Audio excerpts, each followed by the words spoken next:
नमस्कार दोस्तों, बात करेंगे साझेदारों के पूंजी खाते। आज हम बात करेंगे साझेदारी को आगे बढ़ाते हैं। इसके पहले दो वीडियो पार्टनरशिप के आ चुके हैं। साझेदारी का अर्थ, परिभाषा और पार्टनरशिप डीड के संबंध में लागू होने वाले नियम, ये सब हम पहले डिस्कस कर चुके हैं। आज हम बात करेंगे साझेदारों के खातों के बारे में। कौन कौन से खाते किस किस प्रकार से बनाए जाते हैं, कौन कौन सी इम्पोर्टेंट बातें जो परीक्षा में पूछी जाती हैं, उन सभी के बारे में आज हम इस वीडियो में बात करने वाले हैं। तो आगे बढ़ाते हैं, बिना देरी किए हुए यहाँ पर पार्टनरशिप को आगे बढ़ाते हैं। पार्टनरशिप में बेसिकली दो अकाउंट बनते हैं, स्थिर पूंजी खाता और चालू खाता। स्थिर पूंजी खाते विधि में दो अकाउंट बनेंगे, पूंजी खाता अलग बनाया जाएगा और चालू खाता अलग बनाया जाएगा।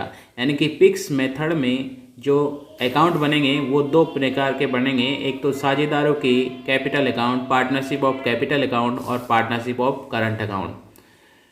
फ्लैक्चुएटिंग कैपिटल मेथड में केवल करंट अकाउंट बनेगा, पार्टनरशिप कैपिटल अकाउंट बनेगा। ठीक है, पार्टनरशिप कैपिटल अकाउंट बनेगा। तो यहाँ पर हम बात करते हैं इन खातों के बारे में। सबसे पहली स्लाइड में आपके सामने आता है साझेदारों के पूंजी खाते।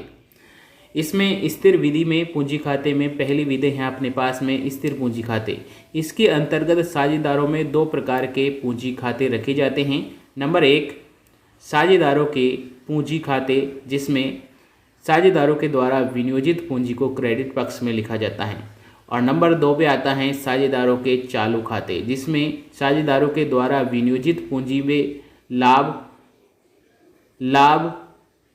ब्याज, साझेदारों को जो वेतन दिया गया है, कमीशन दिया गया है, आहरण दिया गया है, आहरण पर ब्याज दिया गया है, आहरण पर जो ब्याज मिलता है, ख्याति से संबंधित समायोजन, यहाँ पर समस्त समायोजन यहाँ पर किए जाएंगे। मतलब दो खाते बनेंगे बेसिकली।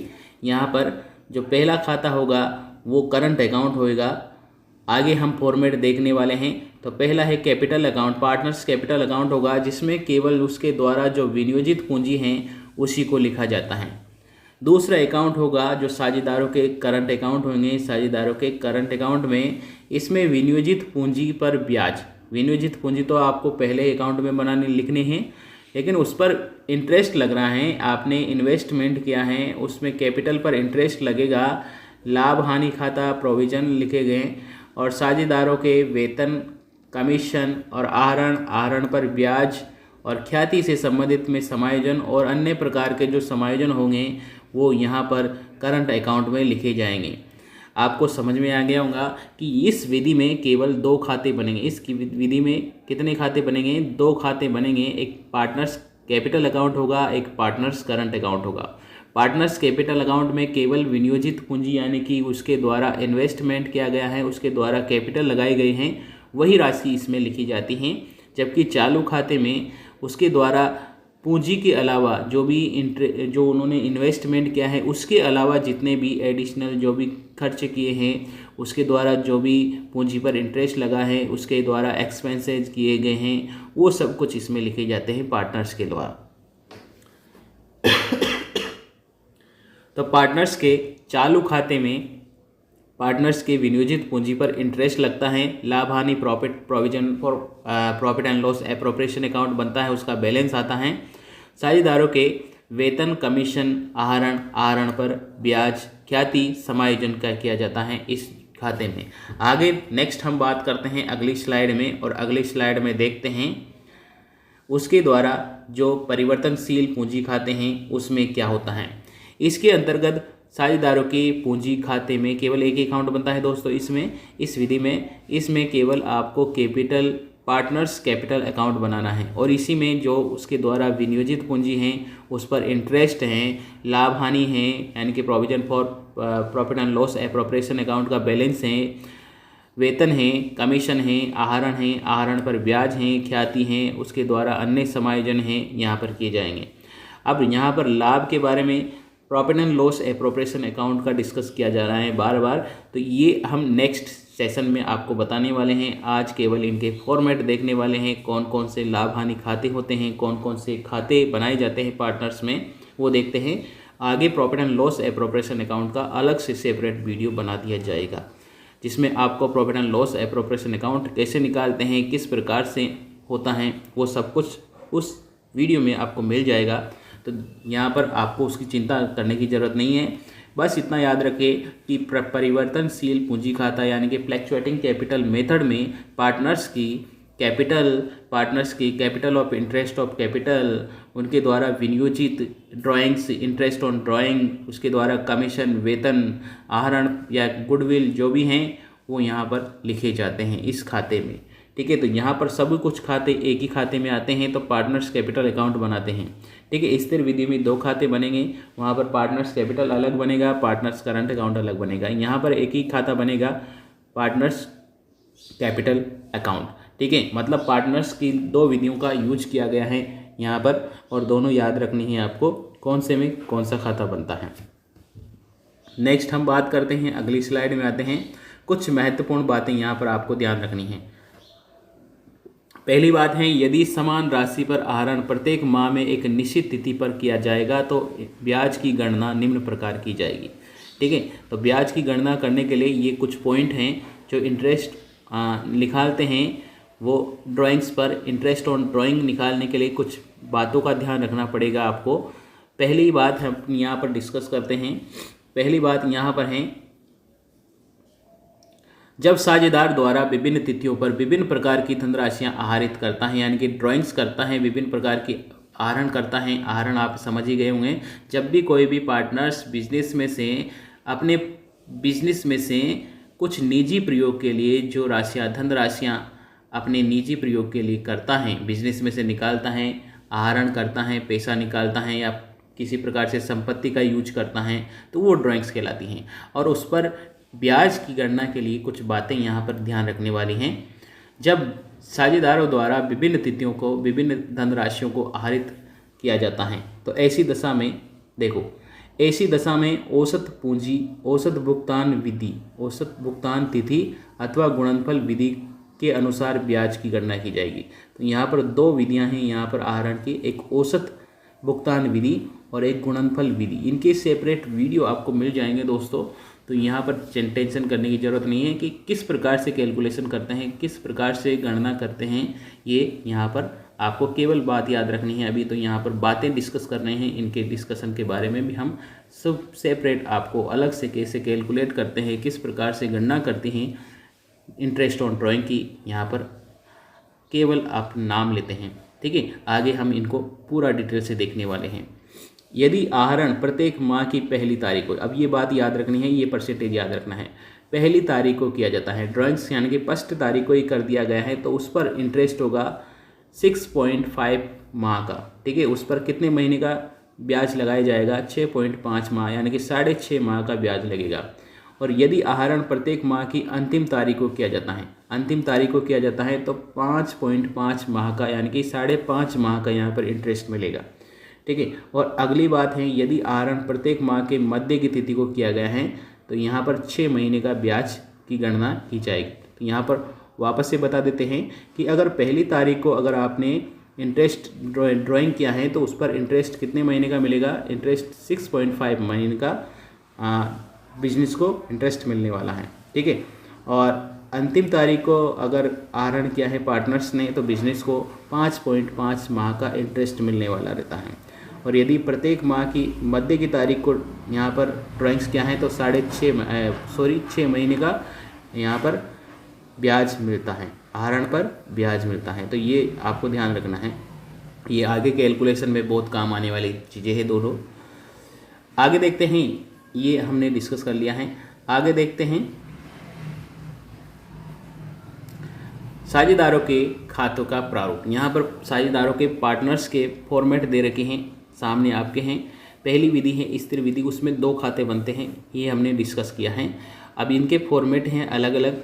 पहले फॉर्मेट के अकॉर्डिंग देखा जाए दोस्तों, तो यहाँ पर देखिए पार्टनर्स कैपिटल अकाउंट, पहला अकाउंट बनता है पार्टनर्स कैपिटल अकाउंट और दूसरा अकाउंट बनता है पार्टनर्स करंट अकाउंट। अब पार्टनर्स कैपिटल अकाउंट की बात करते हैं सबसे पहले तो पार्टनर्स कैपिटल अकाउंट में जो फॉर्मेट हैं वो इस प्रकार हैं, इधर डेबिट साइड होगा और इधर क्रेडिट साइड होगा दोस्तों।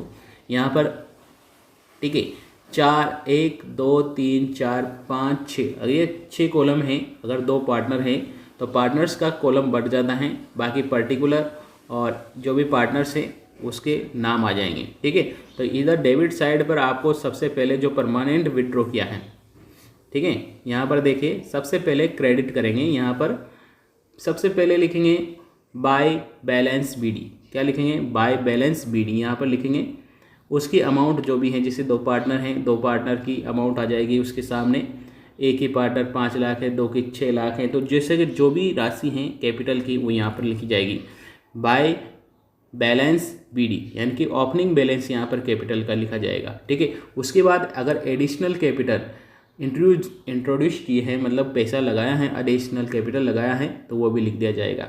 उसके बाद जो कैश, अगर उसने परमानेंट कैश विड्रॉ किया है तो यहाँ लिख दिया जाता है। परमानेंट अगर कैश विड्रॉ कर रहा है किसी प्रकार से तो वो यहाँ पर लिख दिया जाएगा, जो भी पार्टनर हैं।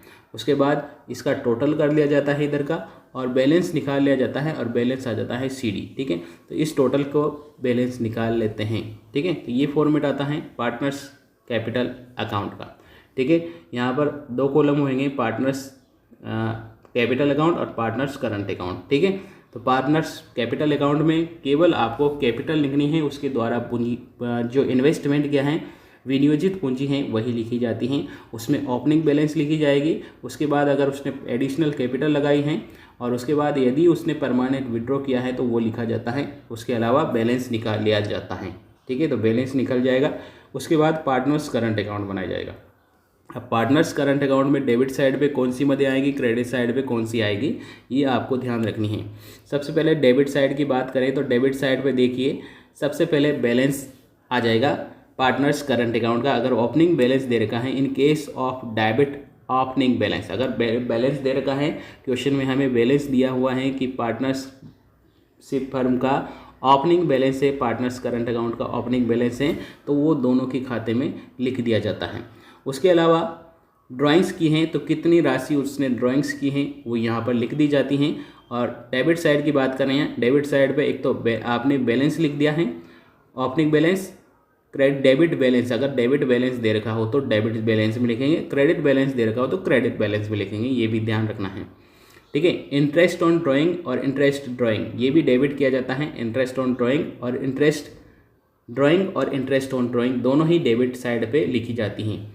ठीक है, उसके अलावा यहाँ पर क्रेडिट साइड पे आते हैं तो क्रेडिट साइड पे देखिए सबसे पहले उसको बैलेंस, अगर क्रेडिट बैलेंस दे रखा है तो वो लिख दिया जाता है। इंटरेस्ट ऑन कैपिटल दे रखा है तो वो लिख दिया जाता है, या फिर कैलकुलेट किया जाता है, जैसे कि 5 लाख रुपये। ठीक है, 5 लाख रुपये पर 10% इंटरेस्ट दे रखा है तो यहाँ पर 10% निकाल लेते हैं और 10% हो जाएगा 50,000, तो 50,000 यहाँ पर लिख दिया जाता है, यहाँ पर भी लिख दिया जाता है। और अकॉर्डिंग टू जो भी पार्टनर्स हैं उसके बैलेंस निकाल के पार्टनर्स का इंटरेस्ट निकाल लिया जाता है। ठीक है, तो यहाँ पर पार्टनर्स फॉर्मेट में सबसे पहले क्रेडिट बैलेंस आ जाएगा, उसके बाद इंटरेस्ट ऑन कैपिटल आ जाएगा, उसके बाद सैलरी आ जाएगी, सैलरी के बाद कमीशन आ जाएगा, कमीशन के बाद प्रॉफिट एंड लॉस एप्रोप्रिएशन आ जाएगा जो भी बना है। उसके बाद अगर balance, in case balance credit balance बचा है, उसका डेबिट बैलेंस बचा है तो यहाँ पर लिख दिया जाता है। ठीक है, बैलेंस निकाल लिया जाता है। तो डेबिट साइड पर आपको ड्राइंग्स और इंटरेस्ट ऑन ड्राइंग याद रखनी है। ठीक है, और क्रेडिट साइड पे जो भी खर्चे हैं, जैसे कि इंटरेस्ट ऑन कैपिटल है, सैलरी है, कमीशन है, बोनस है ना, वो लिखा जाता है। उसके बाद बैलेंस निकाला जाता है, और बैलेंस में आपको जो भी दिखा रखा है वो बैलेंस यहाँ लिख दिया जाता है। ठीक है, profit and loss appropriation account बनाते हैं, वहाँ से जो प्रॉफिट आता है उसका बैलेंस यहाँ पर लिख दिया जाता है। तो डेबिट साइड पे आपको interest on capital, salary, commission और profit and loss appropriation account लिखा जाता है। ये 4 बातें तो आपको ध्यान रखनी है। ये आपको क्रेडिट साइड पे पार्टनर्स करंट अकाउंट में लिखी जाती हैं, डेबिट साइड पे आपको ड्राइंग और इंटरेस्ट ऑन ड्राइंग दोनों को ध्यान रखना है। ठीक है, नेक्स्ट हम फॉर्मेट की बात करते हैं, अगले फॉर्मेट की। अगला फॉर्मेट है पार्टनर्स कैपिटल अकाउंट। ये विधि है फ्लैक्चुएटिंग कैपिटल अकाउंट की। इसमें सभी कुछ क्या लिखा जाता है, इसमें बैलेंस भी लिखा जाता है। ठीक है, डेबिट साइड की बात करें सबसे पहले तो debit side, in case debit balance, अगर ओपनिंग बैलेंस दे रखा है पार्टनर्स का, वो लिख दिया जाता है। ड्राइंग्स लिख दिया जाता है। एडिशनल कैपिटल, अगर उसने परमानेंट उसने विड्रॉ किया है, ड्राइंग्स किया है, तो वो लिख दिया जाता है। इंटरेस्ट ऑन ड्राइंग लिख दिया जाता है। सेम फॉर्मेट है, सभी कुछ यहाँ पर जो उसके टोटल है डेबिट का वो यहाँ पर लिख दिया जाता है। जैसे मान लीजिए यहाँ पर हम बताते हैं इसका जो भी डेबिट साइड का जो भी है सब कुछ है वो एक ही फॉर्मेट में लिखा जाता है, और क्रेडिट साइड का जो भी कुछ मैटर है वो क्रेडिट साइड पे लिख दिया जाता है। तो यहाँ पर यही बात है, ठीक है। तो डेबिट साइड पे यहाँ पर क्या लिखा जाता है, डेबिट साइड पे बैलेंस लिख दिया जाता है, बैलेंस लिख दिया जाता है, ड्राइंग्स लिख दिया जाता है, इंटरेस्ट ऑन जो केस या बैंक परमानेंट विड्रॉ किया है, ड्राइंग्स किया है वो लिख दिया जाता है, ड्राइंग्स पर इंटरेस्ट लगा है वो लिख दिया जाता है। प्रॉफिट एंड लॉस अकाउंट में अगर लॉस हो रहा है तो वो आपको डेबिट साइड पे लिखना है। नेक्स्ट हम बात करें क्रेडिट साइड पे क्या क्या लिखा जाएगा। क्रेडिट साइड पे लिखा जाएगा बैलेंस, अगर आपने बैलेंस क्रेडिट साइड का बैलेंस दे रखा है वो लिख दिया जाता है। एडिशनल कैपिटल अगर उसने लगाई है तो वो लिख दी जाती है। इंटरेस्ट ऑन कैपिटल अगर उसने ब्याज पर ब्याज लगा है, इंटरेस्ट पर कैपिटल पर ब्याज लगाया है तो यहाँ पर लिखा जाएगा। सैलरी, कमीशन और यहाँ पर profit and loss appropriation account का प्रॉफिट बैलेंस दे रखा है वो लिख दिया जाता है। उसके बाद बैलेंस लिखा लिया जाता है, अगर इधर का बैलेंस बचता है तो इधर आ जाएगा, और इधर का बैलेंस ज़्यादा है, इधर का बैलेंस ज़्यादा है तो इधर प्रॉफिट इधर आ जाता है, और इधर का बैलेंस अगर टोटल ज़्यादा है तो इधर की साइड पे लिख दिया जाता है। तो इसमें आपको ध्यान रखनी है जितने भी खर्चे हैं जितने भी होंगे यहाँ पर डेबिट साइड पे क्रेडिट साइड पे लिख दिया जाएगा, ठीक है। यहाँ पर जो पार्टनर्स कैपिटल हैं वो कैपिटल नेचर होता है, क्रेडिट नेचर, ठीक है। तो इसलिए यहाँ पर क्रेडिट साइड पे सारे के सारे आ रहे हैं, बैलेंस आ रहा है, यहाँ पर एडिशनल कैपिटल आ रही हैं, इंटरेस्ट ऑन कैपिटल आ रही है, सैलरी आ रही है, कमीशन आ रहा है, profit and loss appropriation account आ रहा है, ये आ रहा है। डेबिट साइड पे इंटरेस्ट ऑन ड्राइंग आ रहा है, इंटरेस्ट ऑन ड्राइंग आ रहा है, परमानेंट उसने विड्रॉ किया है वो आ रहा है, ठीक है। ये कुछ मदें यहाँ पर आ रही हैं। प्रॉफिट एंड लॉस अकाउंट में अगर लॉस दिखा रहा है तो वो यहाँ पर डेबिट साइड पे लिखा जाता है। तो ये फॉर्मेट है दोस्तों, दोनों ही फॉर्मेट आपको अच्छे से याद होने चाहिए, क्योंकि इसके बाद कि अगर यहाँ तक का आपका कुछ समझ में नहीं आया है तो इसको वापस देखें, 2-4 बार देखें वीडियो को और शांति से इसको समझने की कोशिश कीजिए, क्योंकि यहाँ तक का अगर आपको समझ में आएगा तो ही आगे क्वेश्चन सब कर पाएंगे, ठीक है। तो ये फॉर्मेट आपको याद रखने हैं पहली बात तो दोस्तों हमने आज पार्टनर्स के अकाउंट देखे, दोनों वीडियो के बारे में देखे, कौन कौन से अकाउंट बनेंगे, किस किस प्रकार से अकाउंट बनाया जाएगा, कौन सा फॉर्मेट होता है। वीडियो अच्छा लगा हो दोस्तों तो लाइक और शेयर करना है। चैनल अभी तक सब्सक्राइब नहीं किया है तो सब्सक्राइब कर लीजिए, बेल आइकन प्रेस कर लीजिए ताकि आने वाले वीडियो की नोटिफिकेशन आपको मिल जाए। धन्यवाद, थैंक यू, जय हिंद, जय भारत।